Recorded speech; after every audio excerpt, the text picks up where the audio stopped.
Hello and welcome to the Ceasefire Center for Civilian Rights video tutorials on civilian-led monitoring.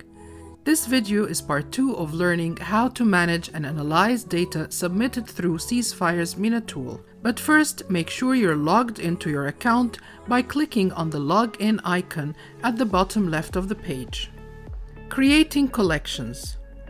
Now that you've learned how to search and access your data in part 1, managing it is the next stage. What if you want to group your posts accessed in the search filter together to make exporting them easier? You can do so by creating a collection. Start by clicking on the collection icon on the bottom left-hand corner. A pop-up box will appear with a list of all existing collections and a Create New button. Click on this button.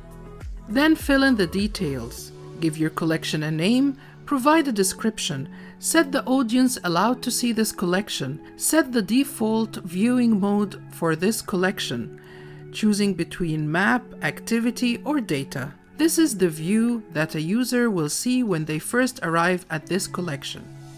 Determine if this collection is featured or not. Setting this collection as featured displays to all users on the collections menu. Don't forget to save and close once you're done. Your collection should now appear on the left menu bar under Collections.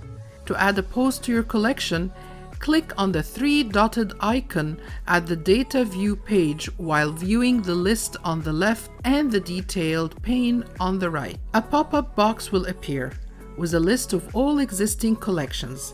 Select the collections you'd like to add the post to. You can add a post to multiple collections, so tick all checkboxes that apply.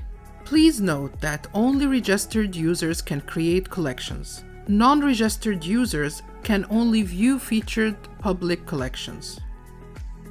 Now that you've found the report or reports you're looking for, let's say you'd like to share it online. In the top right corner, you'll find the Share button. You have options to share that data you've browsed and selected to social media platforms such as Facebook or Twitter. Or perhaps you'd like to embed the data for website use, or even export all the cases you've browsed and filtered. When exporting data, a CSV file will be prepared, which can then be used to create a spreadsheet or database in Microsoft Excel, for example.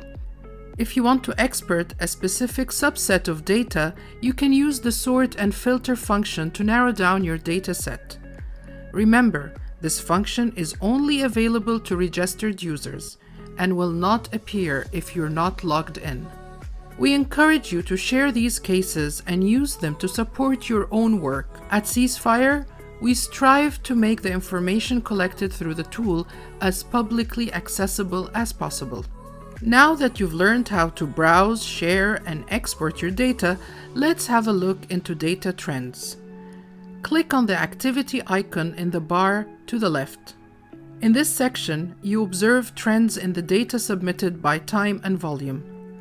In the activity over time graphs, you can compare data via category, via the type of form submitted, or via the number of reports that have been published. In the activity by volume graphs, you can compare data via category, via the type of form submitted, or status in the number of reports submitted. And with that, we've covered all there is to learn about browsing, managing, and analyzing data on the Ceasefire tool. Thank you for taking the time to learn. Stay safe.